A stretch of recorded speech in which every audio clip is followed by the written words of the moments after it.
Friends, have you ever wondered what Jesus would pray for if he prayed specifically for you? Not what people think he would pray, not what we wish he would pray, but what he actually prayed. Last time Jesus told his disciples, "In the world ye shall have tribulation, but be of good cheer. I have overcome the world." Now, only hours before his arrest, betrayal, and crucifixion, Jesus lifts his eyes toward heaven and prays. What we're about to read is one of the most personal and powerful moments in all of Scripture. This is not a parable. This is not a sermon. This is the Son speaking to the Father. And as we listen, we get a glimpse into the very heart of Jesus. I might even encourage you to close your eyes. Today we're reading John, chapter 17, verses 1 through 26. These words spake Jesus, and lifted up his eyes to heaven, and said, Father, the hour is come. Glorify thy Son, that thy Son may also glorify thee. As thou hast given him power over all flesh, that he should give eternal life to as many as thou hast given him. And this is eternal life, that they might know thee, the only true God, and Jesus Christ, whom thou hast sent. I have glorified thee on the earth. I have finished the work which thou gavest me to do.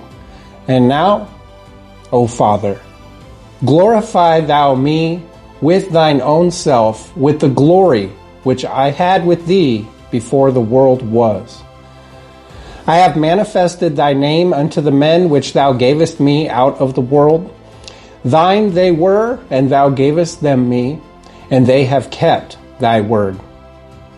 Now they have known that all things whatsoever thou hast given me are of thee.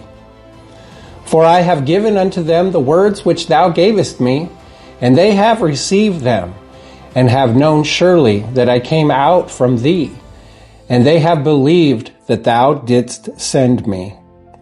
I pray for them. I pray not for the world, but for them which thou hast given me, for they are thine. And all mine are thine, and thine are mine, and I am glorified in them. And now I am no more in the world, but these are in the world, and I come to thee. Holy Father, keep through thine own name those whom thou hast given me, that they may be one, as we are. While I was with them in the world, I kept them in thy name, and none of them is lost, but the son of perdition, that the scripture might be fulfilled. And now come I to thee, and these things I speak in the world, that they might have my joy fulfilled in themselves. I have given them thy word, and the world hath hated them, because they are not of this world, even as I am not of the world. I pray not that thou shouldst take them out of the world, but thou shouldst keep them from evil. They are not of the world, even as I am not of the world. Sanctify them through thy truth. Thy word is truth. As thou hast sent me into the world, even so have I also sent them into the world. And for their sakes I sanctify myself, that they also might be sanctified through the truth. Neither pray I for these alone, but for them also which shall believe on me through their word, that they all may be one, as thou, Father, art in me, and I in thee, that they also may be one in us, that the world may believe that thou hast sent me. And the glory which thou gavest me I have given them, that they may be one, even as we are one. I in them, and thou in me, that they may be made perfect in one. Father, I will that they also, whom thou hast given me, be with me where I am, that they may behold my glory. O righteous Father, the world hath not known thee, but I have known thee, and these have known that thou hast sent me. And I have declared unto them thy name, and will declare it, that the love wherewith thou hast loved me may be in them, and I in them.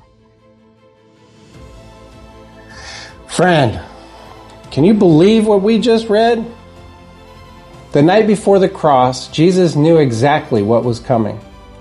The betrayal, the arrest, the mocking, the scourging, the nails, the cross. And yet, listen to what occupies his heart, his people.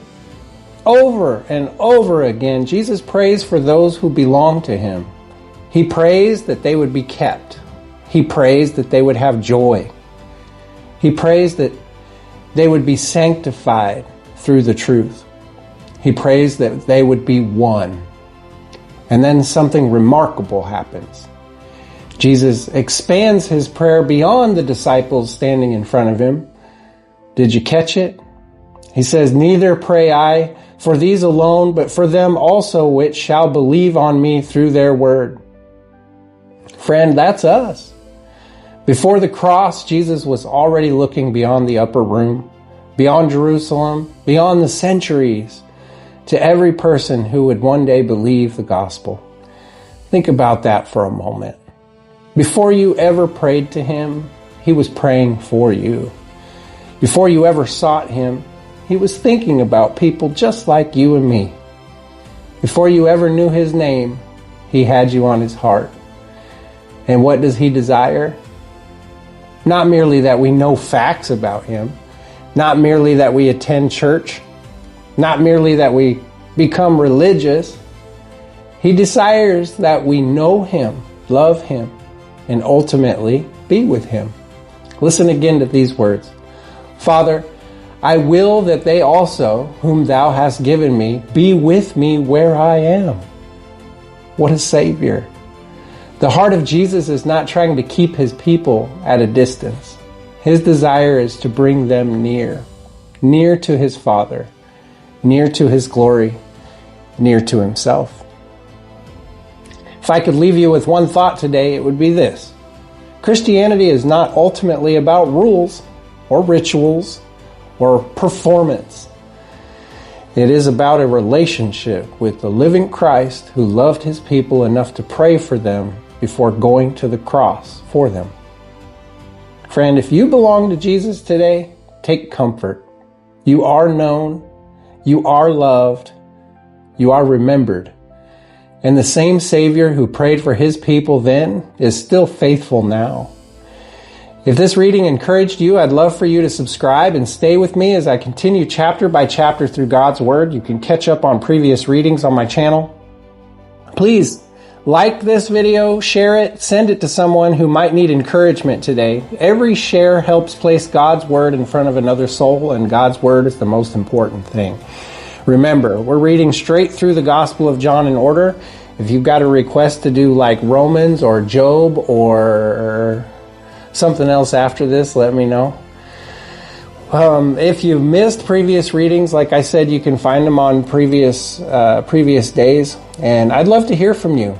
Please send me a comment. I know there's a couple guys out there that do encourage, and these are wonderful souls with great insight that are helping other believers too.